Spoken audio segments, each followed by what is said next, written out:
Berbicara mengenai perempuan, tentu kita terbayang dengan peran-peran multitalenta yang dimiliki oleh seorang perempuan. Baik itu sebagai seorang anak, sebagai seorang istri, sebagai seorang ibu, maupun perempuan-perempuan yang berkarir di bidang apapun. Salah satunya di bidang politik. Assalamualaikum warahmatullahi wabarakatuh. Salam jumpa sahabat perempuan dimanapun Anda berada. Senang sekali saya Ari Ekasari dapat menyapa Anda dalam program perempuan. Tentunya kali ini dengan tema yang cukup menarik, yaitu perempuan dalam dunia politik. Seperti apa? Kami sudah menghadirkan narasumber perempuan-perempuan hebat dan juga perempuan-perempuan inspiratif tentunya. Tetap di program perempuan. Genggam tanganku sayang, dekat denganku, peluk diriku, berdiri tegak di depan aku, cium keningku untuk yang terakhir. Ku kan menghilang jauh darimu, tak terlihat sehelai rambut pun, tapi di mana nanti kau terluka, cari aku.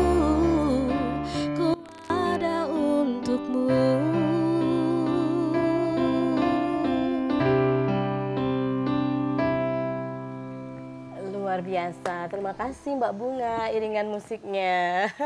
Baik pemirsa TVRI Sumatera Selatan dimanapun Anda berada, seperti yang sudah saya bilang di awal tadi, bahwa kita mendatangkan seorang perempuan hebat, inspiratif tentunya, mewakili kaum milenial ya, yang berkecimpung di dalam dunia politik.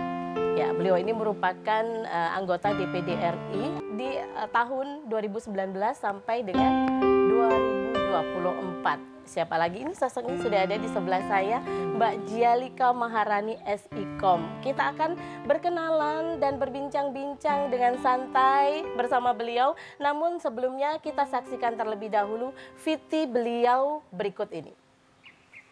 Agenda sidang paripurna kali ini. Semoga pengucapan sumpah dan janji yang telah kita lakukan dapat muda, menjadi berkarya, langkah awal yang baik. cerdas, dan berprestasi. Inilah sosok Djialika Maharani, perwakilan daerah Sumatera Selatan yang berhasil melenggang menjadi DPD RI, lahir di Palembang 20 September 1997. Perempuan satu ini merupakan putri dari Bupati Ogan Ilir, Ilyas Panji Alam, masa jabatan 2016-2021. Berbagai penghargaan pernah diraih, salah satunya di tahun 2021 tercatat di Museum Rekor Indonesia atau MURI sebagai anggota DPD RI termuda. Selain aktivitasnya sebagai Dewan Legislatif, sosok Djialika tak lupa kodratnya sebagai istri yang harus mendampingi suami dan sebagai ibu dari satu orang anak. Inilah obrolan bersama Djialika Maharani dalam program Perempuan. Oke, melihat VT tadi luar biasa ya aktivitas dari Mbak Djialika Maharani SIKOM ini, anggota DPD 2019-2024. Dan insya Allah mungkin untuk tahun ini akan melanjutkan debutnya sebagai anggota DPD RI. Nah pemirsa, ketika saya dikoordinasikan oleh tim bahwa bintang tamu untuk perempuan edisi kali ini adalah Mbak Djialika Maharani, saya mulai kepo-kepo sedikit ya. Jadi membuka sedikit media sosialnya karena beliau ini selain sosok perempuan, sosok milenial dan luar biasa di tahun 2021 mendapatkan penghargaan dari Museum Rekor Indonesia atau penghargaan MURI sebagai anggota DPD RI termuda di seluruh Indonesia. Luar biasa kan? Kita langsung ngobrol dengan beliau. Assalamualaikum Mbak Djialika. Waduh, sehat, bugar. Alhamdulillah. Alhamdulillah. Alhamdulillah, baik juga. Jadi pulang pergi ya? Jakarta, Palembang. Iya. Akan ikut suami di Jakarta. Ya, suami di Jakarta, kemudian juga berkarir juga di sana, meskipun mewakili daerah perwakilan Sumatera Selatan. kita ngobrol. Mbak Jalika ini kan sejak 2009 kalau tidak 2019 terjun ke dunia politik dan mencalonkan diri sebagai anggota DPD RI atau MPR RI pada saat itu ya sebelumnya. Nah, saya penasaran, Mbak Jalika ini kan pada saat itu usianya masih sangat muda. Ya, 21 tahun. 21 tahun pemirsa, dan sudah kepikiran untuk terjun ke dunia politik, ya. Jadi gimana awal ceritanya? Kenapa akhirnya memutuskan untuk terjun ke dunia politik, Mbak Jalika? Ya, mungkin nggak bisa dipungkiri bahwa memang tumbuh dan besar di dunia politik juga kan, keluarga besar di backgroundnya itu politik. Tapi kalau misalnya ditanya dulu waktu kecil mau jadi politisi atau enggak tuh sebenarnya tidak pernah terpikirkan sebelumnya gitu. Cuman memang kan sering berjalan waktu ketika mungkin mulai paham bahwa politik ini sekrusial itu untuk bangsa ini, untuk setiap individu yang ada di Indonesia ini. Jadi disitulah mulai tertarik. Apalagi dulu waktu kuliah TKA nih, tugas kuliah akhir, terus waktu itu judulnya tentang Karang Taruna, organisasi kepemudaan. Terus kan terjun langsung untuk melakukan penelitian, terus juga dulu menjadi bendahara umum Karang Taruna Kabupaten Oganilir. Dan disitulah mungkin intensitas bertemu dengan masyarakat jadi sering, terus lebih memahami apa permasalahan yang ada di masyarakat secara real gitu. Dan disitulah niat untuk masuk ke dunia politik hadir gitu. Juga melihat bonus demografi Indonesia ini di mana jumlah angkatan kerja lebih besar daripada angkatan non produktifnya. Jadi Indonesia ini harus ada representasi anak mudanya nih di parlemen. Jangan sampai kita yang mayoritas di bangsa ini tapi representasi kita malah minim di parlemen. Jadi pengen jadi salah satu representasi kaum saya, kaum milenial dan kaum Gen Z. Saya masuknya kaum Gen Z. Iya, angkatan 90-an ya, lahir di tahun 97. Baik, berarti cikal bakalnya adalah pada saat itu terjun ke Karang Taruna dan melihat langsung situasi masyarakat, kondisi masyarakat seperti apa. Dan ada support begitu dari ayah yang kebetulan memang dulu sebagai bupati. Betul. Oh iya, pada periode 2000. Ya benar, kalau misalnya support sebenarnya orang tua namanya pasti support ya, kalau itu yang baik untuk anaknya.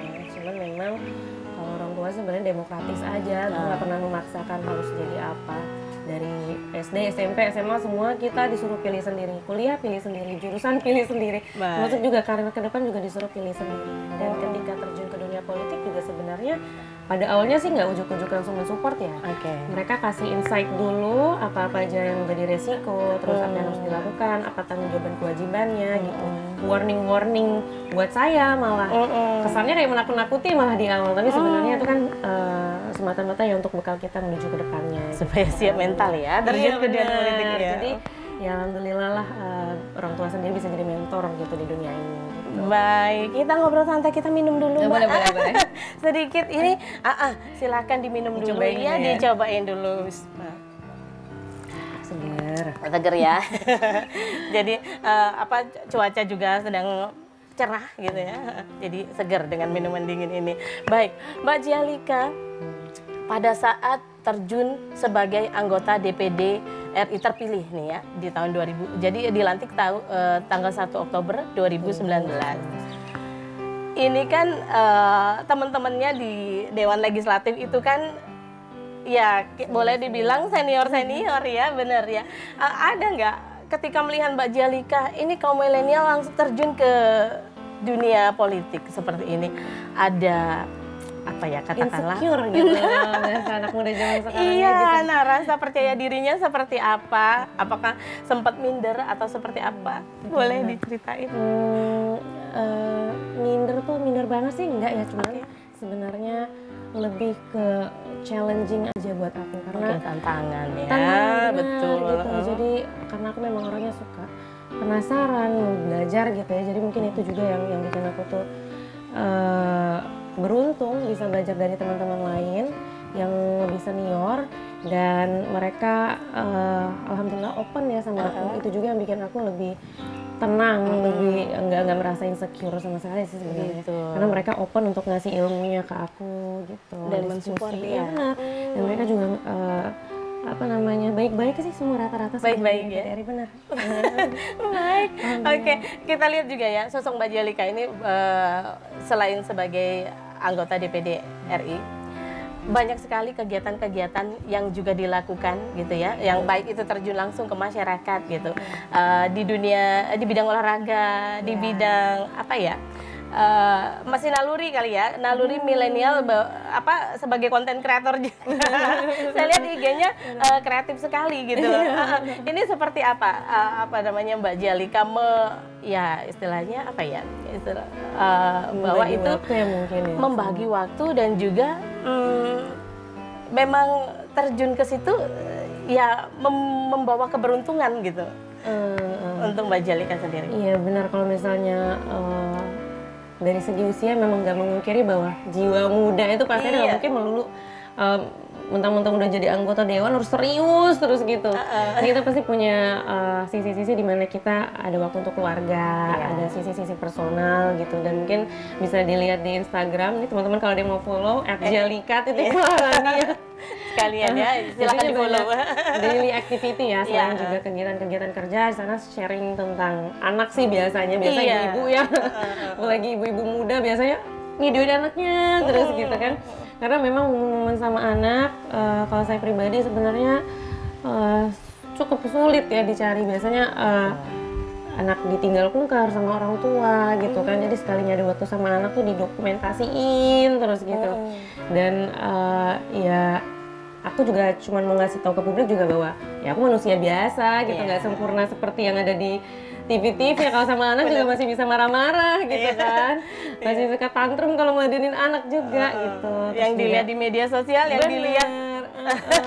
Aku juga kalau sama suami juga apa namanya ya kita jalan-jalan, kita apa namanya fun bareng lah gitu-gitu. Jadi sebenarnya cuma buat sharing aja lah daily activity gitu.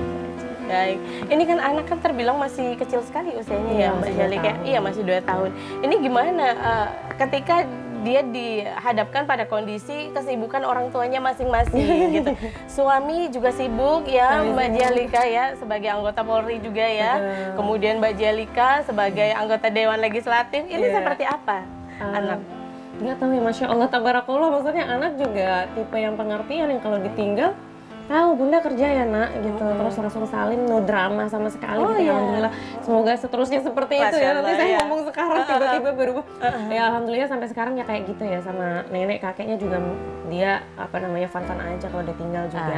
Terus juga di beberapa kesempatan juga aku tipe yang nggak segan-segan juga bawa anak kalau misalnya lagi kepepet, kalau misalnya emang butuh banget bawa anak ya aku bawa anak setiap kesempatan gitu kalau bisa memungkinkan gitu. Jadi ya apa namanya ya alhamdulillah dilancarkan dibantu sama Allah lah. Tapi iya ya, kalau lihat IG-nya anak pasti dibawa kemana-mana gitu. Habis itu memperlihatkan bahwa ini kondisi ketika saya menjadi seorang anggota dewan dan ini kondisi ketika saya di rumah menjadi seorang ibu, nyuci juga.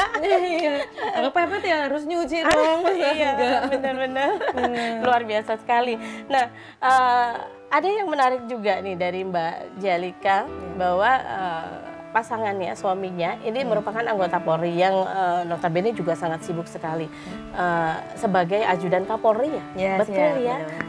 Memang, nah itu kan berarti waktu bersama keluarga itu sangat minim karena harus mengikuti berbagai aktivitas yang sangat padat gitu ya. Nah itu gimana cara membagi waktunya bersama keluarga? Iya sebenarnya saling pengertian aja ya, kalau misalnya suami lagi kerja, nah aku manfaatin waktu suami lagi padat itu aku manfaatin juga menyibukkan diri sendiri gitu. Itu saat aku turun ke dapur, itu saat aku untuk bisa hadir di sini gitu.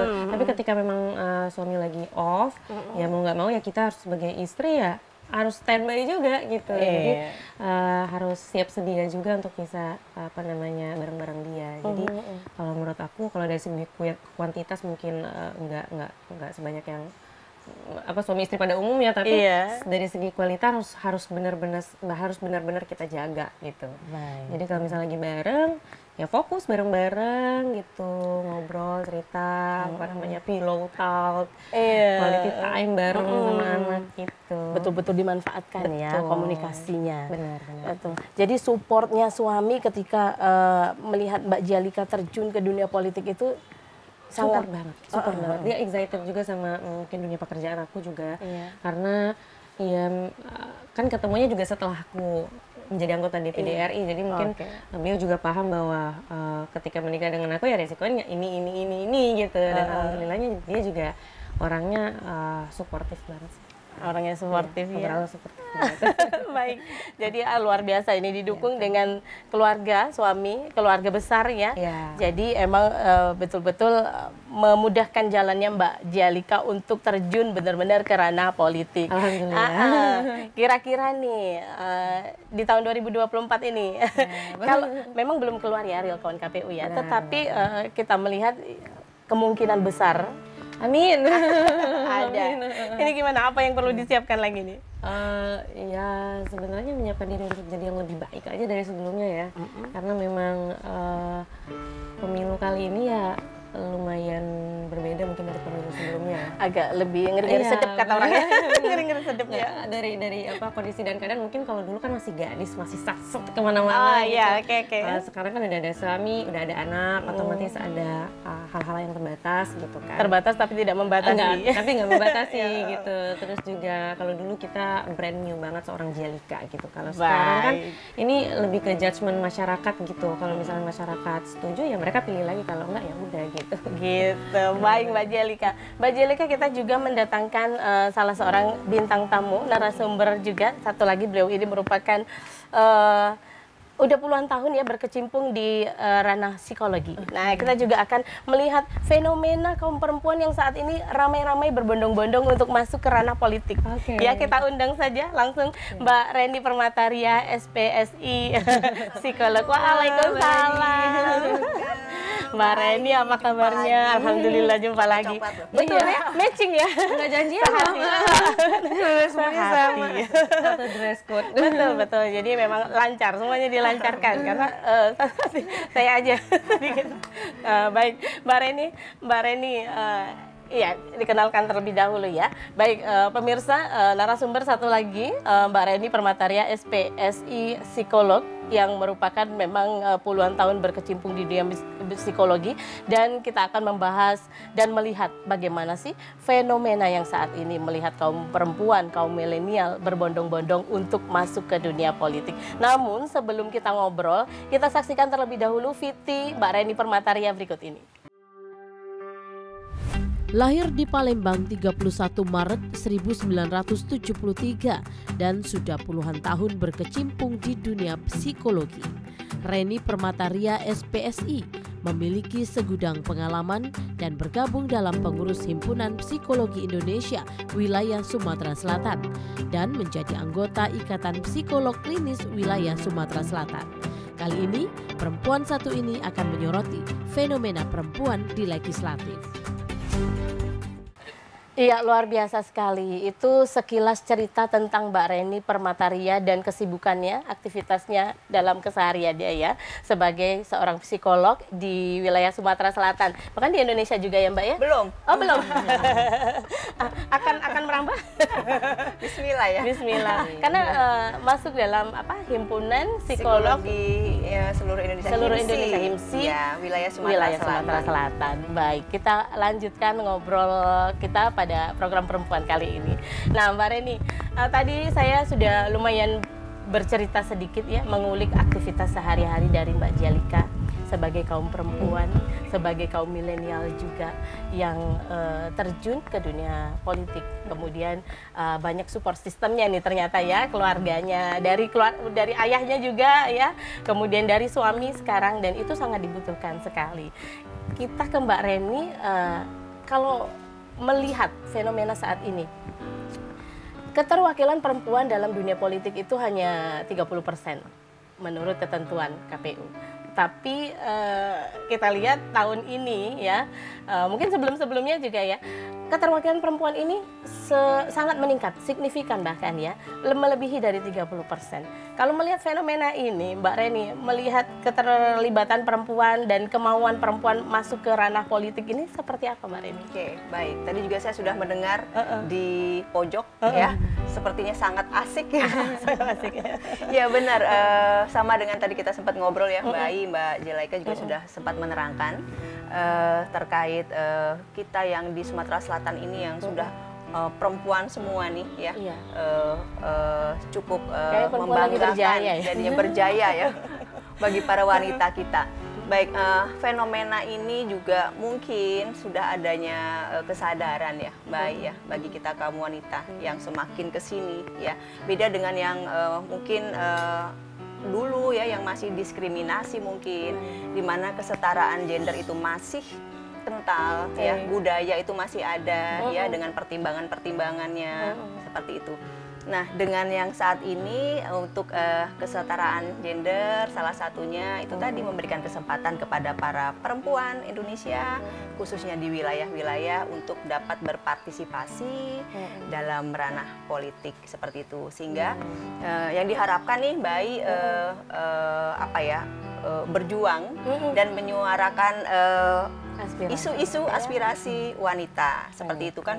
Kita perempuan ini kan ada perasaan yang peka ya, betul sekali. Mungkin juga mewakili dari apa kasus-kasus yang terjadi dan itu tadi sama juga ikut berjuang untuk kebaikan dan apa yang perlu untuk diperbaiki ke depannya seperti itu. Kira-kira ya, kalau banyak sentuhan perempuan ini di legislatif, kira-kira akan membawa dampak sendiri nggak sih, Mbak? Kira-kira warna baru mungkin ya? Warna baru, iya. Lebih semangat iya, ya? Betul. Karena kan agak berbeda gitu ya, agak lebih bermain sensitivitas juga perasaan ya. Ya, ada seperti itu. Terus perempuan juga kondisinya tidak selalu yang fit yang harus seperti apa, karena banyak konsentrasi yang terpecah gitu ya, sebagai ibu rumah tangga mungkin, sebagai istri mungkin, nah bagi waktunya, nah begitu itu kan bisa kalau tidak dijaga kesehatan mentalnya itu. Nah itu seperti apa Mbak? Kalau ini yang menjaga kewarasan ini ya, kewarasannya kan harus tetap terjaga nih, iya benar. Viral ya Mbak Jilaika, benar sekali Mbak. Dijadikan tantangan jadinya ya, bukan dijadikan beban. Karena pada saat para kaum wanita akan memutuskan sesuatu di ranah politik, ya mungkin juga untuk melanjutkan programnya, ya menyuarakan aspirasi dari masyarakat yang mewakili seperti itu. Juga mau tidak mau ada prioritas nih jadinya, ya. Alhamdulillah kalau support sistemnya kuat Mbak. Betul. Ya, jadi beban mental ini lebih apa ya, stresnya itu, stres pasti ada ya, tapi tidak mendominasi seperti itu ya. Kalau cemas pasti mungkin malah positif ya. Kalau kita cemas kan harus seperti apa nih? Ya, kita harus bagaimana. Seperti tadi kalau Mbak Jilaika menceritakan, alhamdulillah sangat ya supportnya kuat sekali ya, dari orang tua, pasangan ya, anak-anak ya, manis-manis ya. Manis-manis. Ke depan selalu begitu insya Allah. Jadi memang seperti tadi juga keseimbangan kegiatan ya, pastinya akan sibuk apalagi setelah pemilu kemarin ya, harus turun ke lapangan ya. Waktu tersita sangat ya. Membagi waktu itu kalau tidak dikomunikasikan akan menimbulkan konflik-konflik seperti itu. Kalau tidak dikomunikasikan pun juga akan menimbulkan konflik-konflik. Bukan hanya dengan pasangan, mungkin dengan tim. Ya, betul. Tim itu sendiri. Benar. Jadi memang semuanya harus dikomunikasikan. Sama dengan anak, walaupun anak masih usia balita, sudah harus kita ajari untuk cara berkomunikasi. Walaupun anak belum paham benar, tapi dia membaca karena kita kan sekolah ya. Anak itu kita tuh guru atau sekolah bagi anak-anak ya, yang pertama. Jadi anak bisa melihat, oh kalau mau pergi tuh pamit dulu. Betul. Oh kalau pamit tuh ngomongnya begini loh. Oh kalau ngobrol itu matanya lihat loh, gitu. Nggak yang Bunda pergi ya, tapi nggak ngelihat gitu, dadanya ke belakang atau gimana. Jadi banyak pembelajaran anak juga yang bisa kita berikan tanpa kita sadari mungkin seperti itu. Jadi benar Mbak, harus life work balance lah istilahnya ya, dimana kita harus memanage waktu, memberikan waktu untuk diri sendiri, me time. Iya, ini juga termasuk me time loh. Dengerin Mbak Bunga ya, dengan lagu-lagunya, ya dengan seperti ini nih, kebayang anak nih ya. Iya betul. Jadi me time kita juga tidak perlu yang wah atau seperti apa. Cukup kita bisa dengan kegiatan sendiri, mungkin seneng bertanam, seneng nyanyi, ya di rumah juga bisa, sama anak-anak bisa, atau ngajak anak-anak keluar Seperti itu. Baik, Jadi ya. seimbang. Sederhana tapi betul-betul berkualitas untuk keluarga ya Mbak Iya, Reni. bagian juga sederhana. Yang ini kita bisa sesuai dengan rencana. Keluarga juga tidak terabaikan. Jadi itu yang semakin disupport nih sama suami. Iya. Dan Betul. keluarga. Mbak Reni kita minum dulu Mbak Reni. Oke. Biar nggak seret Mbak. Siang. Nah silakan Mbak Reni, silakan. Mbak Jalika juga kalau mau minum lagi. Ya.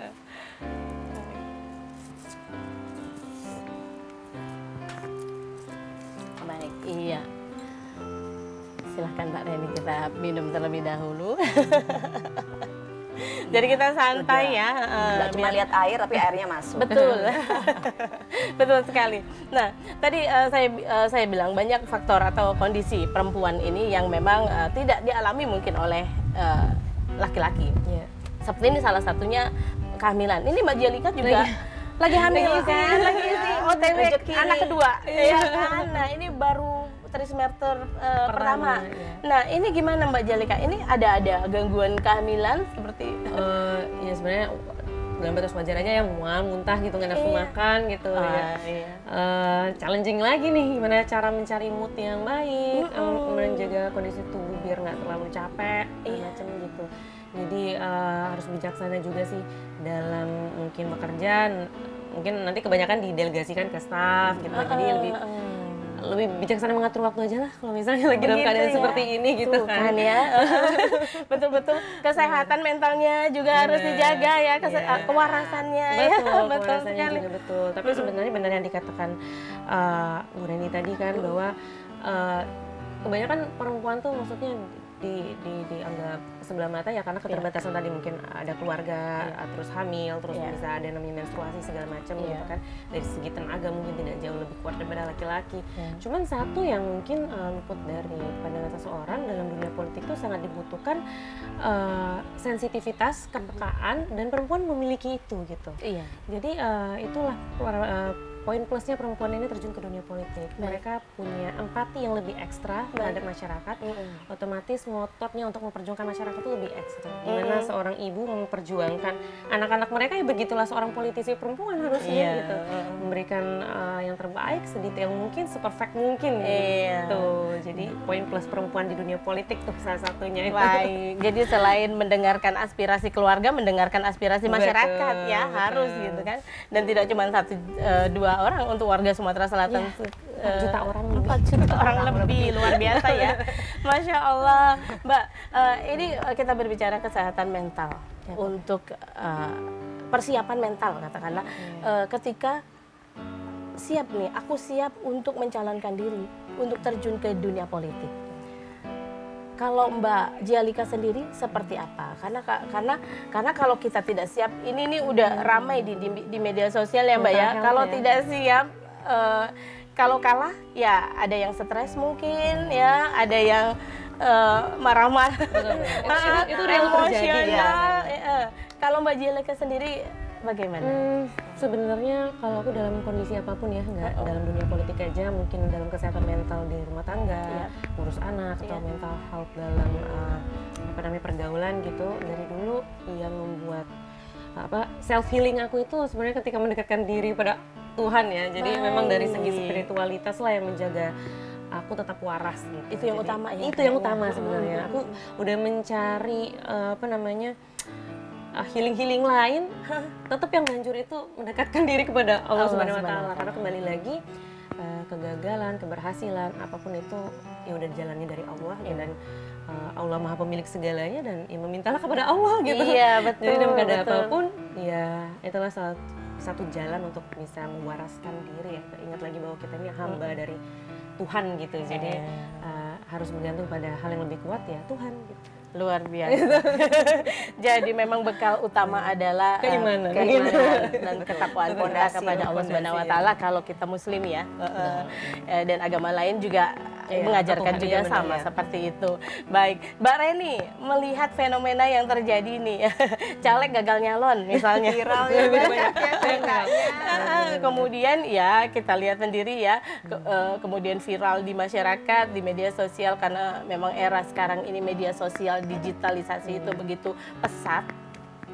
Melihat ada yang ya katakanlah emosional tidak terkontrol, kemudian mengeluarkan kata-kata yang tidak sesuai dengan ini. Melihat fenomena itu bagaimana Mbak Reni? Pasti ada aja ya, masih ada gitu istilahnya ya. Ini memang kalau terkait ketahanan mental seseorang, baik kita masing-masing juga tergantung dari daya tahan terhadap suatu permasalahan ya. Kita bertiga dihadapkan pada suatu permasalahan, mungkin responnya kita berbeda-beda, ya. Dengan kesedihan sekalipun, ada yang harus butuh waktu lama, ya, ada yang itu seperti tidak masalah bagi dirinya, masih bisa lanjut aktivitas seperti itu. Nah, kalau terkait dengan ranah politik, bagi calonnya ya, atau fansnya gitu istilah kita ya, fanatiknya ini ya, ada dua sisi jadinya. Tapi kalau untuk khusus untuk calon legislatifnya itu sendiri, yang perlu kita aware ya istilahnya ya, kita siapkan kesehatan mental kita itu bukan setelahnya. Ya, setelah ini kan bisa jadi lolos dan tidak lolos, ya. Sebelumnya pun juga iya. Itu yang memang harus memutuskan ya. Iya, harus di apa ya istilahnya, harus dijaga gitu, dijaga dalam artian di timnya terlebih dahulu, timnya support, tidak memberikan harapan-harapan yang terlalu tinggi mungkin, ya. Kerjasamanya ada, tidak dibebankan sendiri, seperti itu, solid, ya. Terus apa ya, siap akan hasilnya nanti. Itu yang walaupun normal ya, siap saya apabila suatu saat nantinya saya tidak belum rezekinya untuk lolos. Tapi setelah memang terjadi tidak rezekinya lolos, apakah akan tenang-tenang saja ya? Belum tentu juga, tapi paling tidak penerimaannya dulu sudah ada. Jadi dia bisa lebih mengurai tingkat stresnya, seperti itu. Menarik ya. Kita santai sedikit supaya kesehatan mental kita juga terjaga. Kita akan mendengarkan terlebih dahulu satu buah lagu yang dibawakan oleh Mbak Bunga.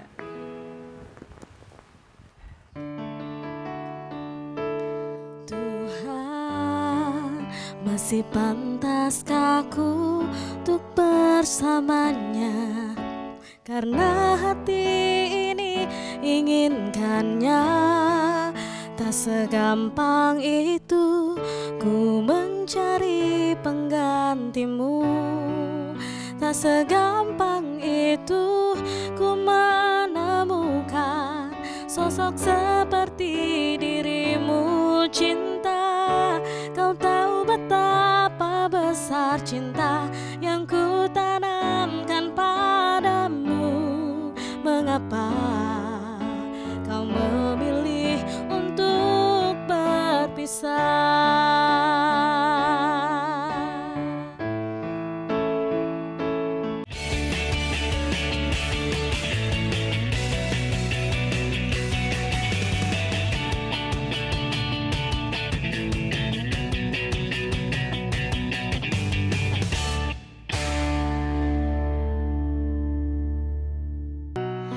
Segampang itu mencari penggantimu, tak segampang itu ku menemukan sosok seperti dirimu. Cinta, kau tahu betapa besar cinta yang ku tanamkan padamu. Mengapa kau memilih untuk berpisah?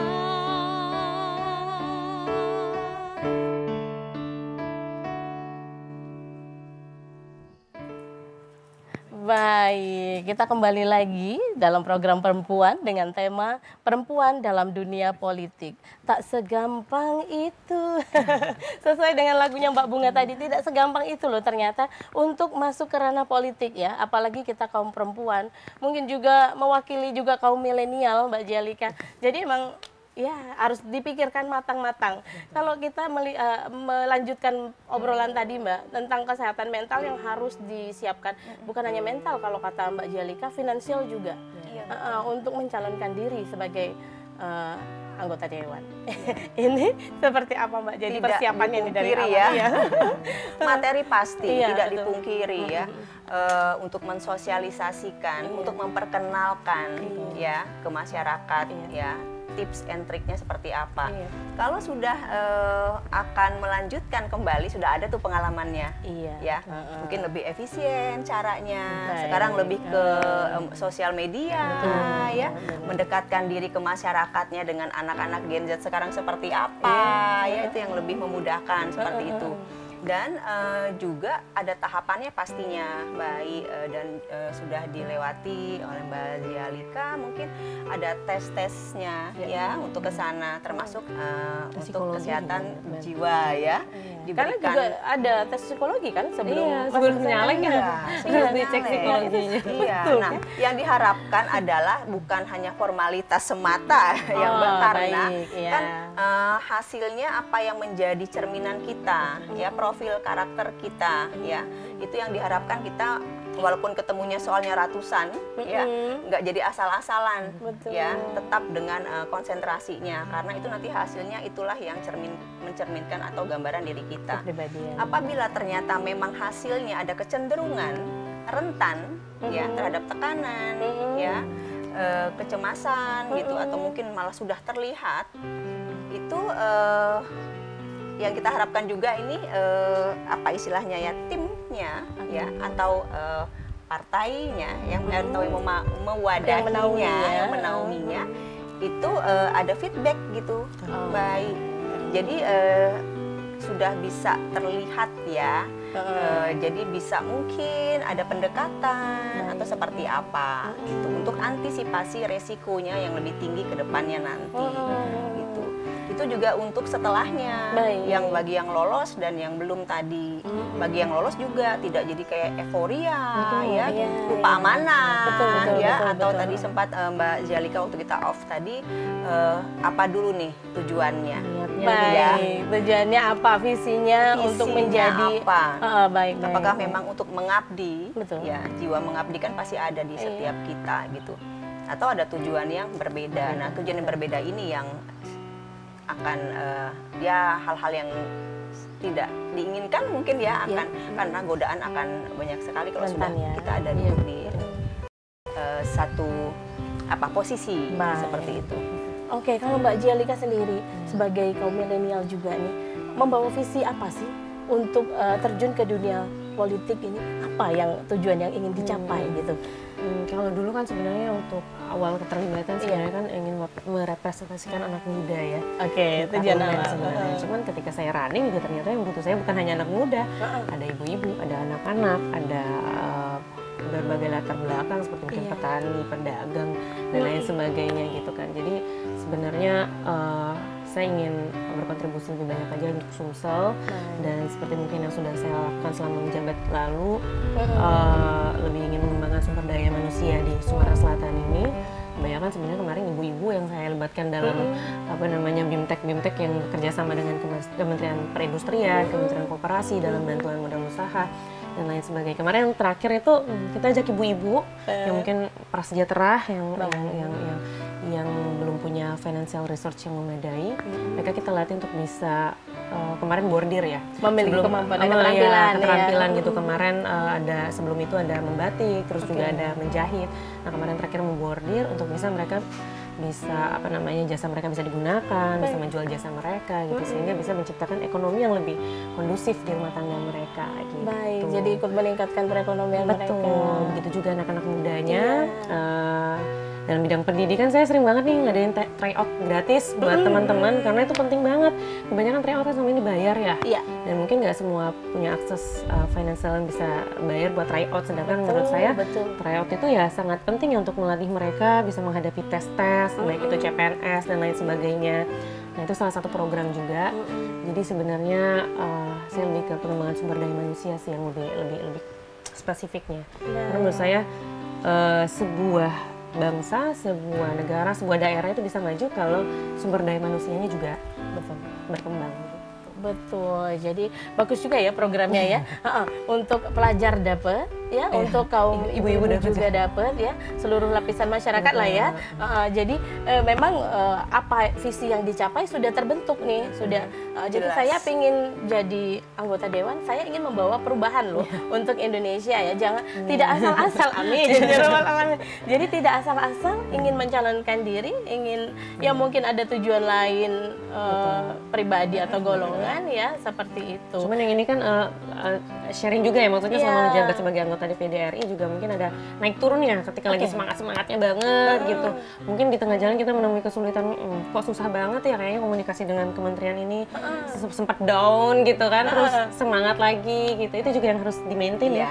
Baik. Semangat. Kalau ada mengalami kendala-kendala seperti itu, biasanya Mbak Jialika apa nih solusinya? Ketika aku harus dapat ini, aku harus kejar. Nah, itu pintar-pintar kita tuh. Kita biasanya kalau aku sih triknya lebih ke banyak-banyak diskusi sama orang tua, sama circle-circle, kadang sama staff-staff juga aku mintain pendapat mereka gimana gitu. Jadi dan lebih sering lagi ketemu masyarakat itu yang biasanya jadi booster ya. Jadi ketika ngeliat masyarakat lagi tuh, wah langsung semangat lagi nih, aku banyak tanggung jawab yang harus aku lakuin gitu. Jadi gitu sih, pintar-pintar kita gimana caranya buat nyari booster untuk diri kita biar lebih semangat lagi. Baik, luar biasa ya. Masih muda tapi pikirannya sudah jauh gitu ya, melihat amin ya. Untuk melihat untuk kesejahteraan masyarakat Sumatera Selatan ya, punya visi dan misi yang jelas gitu sebagai anggota legislatif. Nah, Mbak Jialika, ini kan ketika kita mencalonkan diri sebagai anggota legislatif awal dan belum punya branding nih. Nah, dengan saat ini tinggal melanjutkan, sudah ada brandingnya gitu ya. Akan seperti apa perbedaannya? Perbedaan mungkin tadi yang saya bilang di awal ya, kalau dari segi pemilu kemarin ya, ini kan beda banget ya. Kalau dulu yang tadi saya bilang bahwa dulu saya seorang Jialika yang brand new, muda, termuda, apa namanya segala macam gitu. Nah sekarang itu dimana masyarakat tuh menilai saya gitu dengan 5 tahun terakhir ini, apa yang sudah saya lakukan, itulah yang akan menjadi penilaian masyarakat untuk memilih atau tidak memilih saya. Dan alhamdulillah kan ya kalau dari hitungan quick count ya, alhamdulillah masyarakat masih punya rasa kepercayaan kepada saya terhadap kinerja saya, dan saya juga berharap ke depannya bisa lebih disupport lagi, diingatkan lagi oleh masyarakat, dan bisa menjadi pribadi yang lebih konsisten lagi lah dalam untuk menyampaikan aspirasi dari masyarakat. Betul sekali. Iya benar-benar. Mbak Ren, Mbak, kita beralih dulu ke Mbak Reni. Mbak Reni, ini juga banyak sekali ya caleg-caleg yang bermunculan, ya itu tadi brand new yang bermunculan, dan kita tidak tahu bagaimana kesiapan mereka untuk menghadapi kontestasi politik ini gitu kan. Melihat hal ini seperti apa dari kacamata Mbak Reni untuk mereka para calon-calon yang brand new, yang baru ingin membranding diri. Oke, yang baru pertama kali terjun ya, yang rata-rata anak-anak yang usianya masih muda ya. Masih muda. Ini bisa menggambarkan bahwa apa istilahnya, generasi saat ini itu sudah kritis tuh dalam berpikir, ya sudah tahu nih tujuannya ke depan seperti apa, sudah memahami kemampuan dirinya, dan untuk memberdayakan dirinya tuh kemana arahnya, ya motivasinya ada kuat gitu Mbak, ya dia paham nih motivasinya, aku tuh misalkan aktif di organisasi sejak di bangku sekolah sampai dengan kuliah mungkin ya, dan penilaian juga positif ya dari lingkungannya gitu. Jadi dia bisa mengaktualisasikan dirinya untuk mencoba berpartisipasi seperti itu. Dengan itu tadi tujuannya jelas, visi misinya, dan dia sosialisasikan dengan yang bahasa yang mudah dipahami dan mudah dimengerti mungkin. Itu yang kita lihat sekarang, itu yang mereka yang berhasilnya. Baik, oke, itu kalau betul-betul ingin betul-betul yang baru pertama kali dan belum ada brand di mata masyarakat. Tapi ini juga ada brand new, tapi kita sudah kenal gitu, masyarakat sudah mengenal luas bahwa dia itu adalah public figure, sosok artis. Nah, ini kan juga jadi apa ya? Jadi disoroti banget, ini banyak baru juga fenomena baru, banyak artis yang terjun juga ke dunia politik gitu sekarang ini. Nah itu di nasional ya mungkin ya, tetapi juga bisa kita sorotin ya sekarang. Karena Mbak Jialika juga ke RI kan, ya, seperti itu. Ya. Ini gimana melihat ini? DPD RI juga siapa? Banyak yang artis ya, loh. artis loh. Ada kalau saya lihat ya Komeng yang mungkin yang viral akhir-akhir ini. Terus juga Mbak Jihan Fahira juga dari Jawa Barat kalau nggak salah masuk juga. Bareng Mas Komeng ini, Dapil Jawa Barat juga. Jadi sebenarnya memang untuk menjadi seorang politisi era sekarang itu kan sangat dibutuhkan namanya popularitas juga, elektabilitas, dan mereka yang sudah menjadi public figure atau artis itu sudah punya modal itu gitu. Tinggal modal lain aja yang mereka harus upgrade gitu. Kayak mungkin pengetahuan tentang dunia politik, terus visi misinya dan lain sebagainya. Jadi kalau misalnya artis mau masuk ke dunia politik ya monggo sebenarnya silakan. Ya itu privilege bagi mereka gitu kan. Cuman ya diimbangi lagi dengan ilmu-ilmu yang lain. Iya, visi-misinya juga ya. Mau terjun ke situ untuk apa betul, gitu kan. Betul. Nah, kalau Mbak Reni melihatnya gimana dengan fenomena ini? Ya diharapkan mereka membawa visi ya.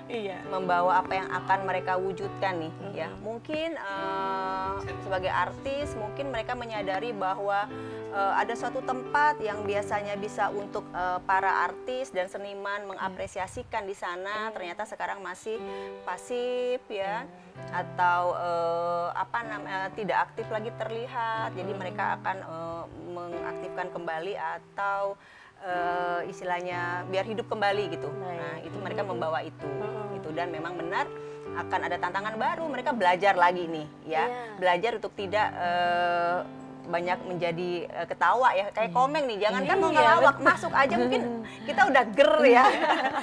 Jadi kan jadi semangat ya, yang ngantuk atau apa ya, berjam-jam pastinya ya. Dan mungkin kalau image di foto kan setiap ketika kita mau mencoblos ada foto yang memang harus itu yang pintar, itu juga nyentrik juga ya kan saya lihat itu mungkin cara dia untuk menggait juga ya dengan foto ini trik and tipsnya ya sederhana sekali, dan itu juga mungkin bisa juga dipelajari bagi anggota legislatif yang ingin nyoblos nantinya berikutnya. Cara Komeng bisa nih ya gitu. Gimana Mbak Ren melihat fenomena seperti ini? Iya, tidak dipungkiri mungkin kita butuh juga, bukan butuh hiburan, bukan ya, tapi butuh sosok yang itu tadi mewakili mungkin ya, karena memang membawa visi tadi ya. Pastinya kita lihat keseharian Komeng yang menghibur ya, sosoknya juga tidak neko-neko ya. Karena kan kalau kita memilih kan pasti kita ada alasan kuat ya. Kalau kita tidak suka ngapain kita mau memilih gitu. Atau sebaliknya kita tidak tahu sama sekali nih siapa, tapi ada yang unik satu gitu, atau yang lainnya kita tidak begitu paham tapi kita paham yang satu terus unik lagi gitu fotonya ya. Yang lainnya ngadepnya benar, ini malah gitu unik sendiri gitu yang kita pilih. Iya, karena memang pemilu ini diadakan serentak dan kita harus memilih, masyarakat harus memilih. Kemarin tanggal 14 kemarin itu adalah Presiden Wapres, DPD RI, DPR RI, DPRD Kota Palembang dan Provinsi 5. Jadi dan yang itu ada banyak sekali wajah-wajahnya. Lembar ya. Kalau Mbak Jelika kemarin ada tip dan trik nggak untuk menarik gitu supaya tampilannya lebih dipilih gitu untuk masyarakat? Iya sih, lebih ke foto. Kalau foto kan memang fotoku beda dari periode kemarin kan. Ada yang mungkin pakai foto yang warna-warnanya atau sama, itu kan trik juga biar masyarakat lebih familiar gitu kan. Kalau saya kemarin nggak ada niatan untuk bisa membranding dalam segi itu sih sebenarnya. Cuman kebetulan ya foto itu yang merasa cocok ya udah gitu. Ternyata animonya di masyarakat ya lumayan ya, dimirip-miripin sama artis. Iya sekilas kita ini mirip ya. Kita sebutnya nggak apa-apa ya, Lesti Kejora gitu. Banget loh ya. Aku pun ngelihat fotonya Mbak Jelika sekilas mirip ya sama artis Lesti ya. Banyak yang bilang juga lebih eye-catching mungkin daripada periode sebelumnya. Oh gitu ya. Terus pakai baju merah juga ya, jadi ngejreng gitu. Cuman nggak terpikirkan bahwa itu bisa menjadi salah satu ini kan kemarin, karena fokusnya lebih ke branding, kegiatan, sosialisasi gitu-gitu aja sebenarnya. Dari segitu ya bisa dipelajari juga tuh ke depan. Ternyata memang harus pasang yang menarik. Timnya ini ya, tim yang solid ini. Selain membranding diri ya dengan foto, dengan menampilkan ya penampilan sebaik-baiknya gitu di tengah masyarakat, ini juga salah satunya media sosial menjadi wadah tersendiri untuk kita mengenalkan diri kepada masyarakat. Dan saya lihat Mbak Jelika juga memanfaatkan itu ya. Dan ya boleh dibilang konten kreator juga akhirnya jadinya ya. Karena juga pengikutnya udah puluhan ribu ya, lumayan ya. Udah banyak gitu ya. Aduh, centang biru. Ada mau endorse. Nah ini gimana ini Mbak memanfaatkan ya itu katakanlah itu sebagai keberuntungan juga di era sekarang nyalon di era sekarang. Karena kalau menurut saya sih itu udah menjadi kebutuhan ya. Karena mengingat kalau untuk kos sosialisasi secara konvensional ketika kita harus turun satu-satu ke orang memperkenalkan diri kan aduh biaya tinggi banget gitu.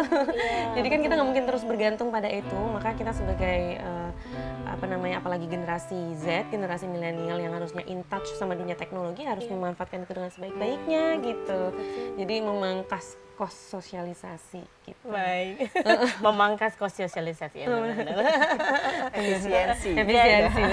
Efisiensi ya betul ya. Jadi memang betul-betul nanti bisa lebih dipos-poskan anggaran-anggarannya ya untuk apa. Nah, kalau Mbak Reni melihat branding dengan cara melalui media sosial seperti apa Mbak? Iya, itu sudah oke ya kalau menurut saya. Misalkan gini nih, tim yang solid tadi ya. Tim yang solid terus yang memantau media sosial kan pasti ada ininya ya. Nah, ininya sendiri gitu, bagiannya sendiri. Terus kok ternyata ada netizen komen ya gitu. Oh miripnya Lesti. Nah, itu yang bisa untuk dijual. Ya, dari sudut mana nih miripnya gitu kan. Nah, saat di post foto gitu ya, angle-nya dicari. Nah, itu bisa. Itu salah satu caranya. Betul ya, cara efektif ya. Jadi emang kemajuan teknologi ini menjadi keuntungan sendiri ya bagi para caleg. Apalagi kalau memang dia sudah punya nama, udah punya branding ya, seperti artis. Nah, nggak terasa ini ya, sudah 60 menit ya kebersamaan kita bersama perempuan-perempuan hebat ini. Saya minta kesimpulan sedikit Mbak Jelika. Ke depan ini, ketika nanti sudah muncul real count KPU bahwa Mbak Jelika terpilih lagi, ada yang barukah yang akan dipersembahkan kepada masyarakat, khususnya untuk masyarakat Sumatera Selatan? Kalau ke depan, sebenarnya kan periode ini belum selesai juga ya sebenarnya, masih ada 8 bulan lagi lumayan gitu. Tapi ya insya Allah dari hari ke hari, tahun ke tahun, periode ke periode pasti kita ingin jadi lebih baik dari sebelumnya, mencari program-program yang mungkin belum terjamah oleh kita gitu, menyentuh masyarakat yang mungkin belum kita jangkau gitu. Jadi mungkin ke depannya bisa kebaikan-kebaikan, mungkin program-program kita bisa menjangkau masyarakat Sumatera Selatan lebih banyak lagi gitu aja sih. Amin. Terus mungkin buat penutup ya, karena ini temanya perempuan gitu, perempuan-perempuan Indonesia harusnya jangan takut untuk terlibat di dunia politik, baik politik ataupun apapun itu dalam dunia pekerjaan apapun, karena memang patriarki itu bukan budaya kita. Sekali lagi saya ingatkan karena memang kita bisa belajar dari leluhur kita, penguasa pantai selatan pun bukan seorang raja tapi seorang ratu ya, Ratu Nyi Roro Kidul gitu. Sebenarnya sudah berkiprah lama ya. Betul, perempuan itu sudah berjaya lama di Indonesia, dan bahkan pada zaman kerajaan juga kita punya Bupati Jepara contohnya Ratu Kalinyamat. Jadi bukan sebuah hal baru perempuan itu menjadi seorang pemimpin. Bahkan di surat An-Naml aja udah diceritakan bahwa ada kerajaan yang dipimpin oleh Ratu Balkis namanya gitu kan pada masa Nabi Sulaiman. Jadi keterlibatan perempuan dalam dunia kepemimpinan, dalam dunia kerjaan itu bukan suatu hal yang baru. Jadi encourage diri kalian untuk bisa lebih berkarya lagi ke depannya. Luar biasa. Baik, untuk Mbak Reni sedikit saja Mbak Reni. Oke, saya menambahkan ya. Baik. Sebenarnya ini sudah luar biasa. Benar untuk memampukan diri ya, berkiprah di bidang apapun ya, dengan kemampuan, walaupun jadi seorang rumah tangga sekalipun ya. 2 jempol ya, karena kalau kita ya nggak selesai urusan rumah tangga ya. Namun urusan domestik lagi-lagi dengan yang sudah di share mungkin dengan kegiatan itu yang bisa menjadikan kita paham bahwa walaupun kita berkarya dimanapun kita bisa sesuai dengan kodrat kita sebagai perempuan. Luar biasa sekali, kita kasih aplaus untuk bintang tamu kita pada hari ini ya. Sesuai dengan tema, ini luar biasa, perempuan-perempuan hebat, perempuan-perempuan yang menginspirasi dan juga mungkin memotivasi untuk kita semua warga Sumatera Selatan, lebih khususnya, lebih umumnya untuk warga negara Indonesia ya, apa yang akan kita perbuat untuk negara kita tercinta. Baik, sekali lagi terima kasih Mbak Jelika atas waktunya untuk hadir di program Perempuan. Terima kasih banyak. Mbak Reni juga terima kasih terima kasih undangannya, kesempatannya. Terima kasih banyak Mbak Reni. Banyak nih insight dari Mbak Reni. Akhirnya saya Arya Kasari mewakili kerabat kerja perempuan undur diri dan sampai jumpa untuk edisi yang akan datang. Beruntung aku kini dapatkan cintamu yang tercantik di hatiku. Sejak awal ku bertemu, janji padaku jangan kau lukai hati yang lain selain aku. Kau bukan cinta pertamaku, namun aku berharap mulai hari ini, saat ini engkau cintanya aku. Namun aku berharap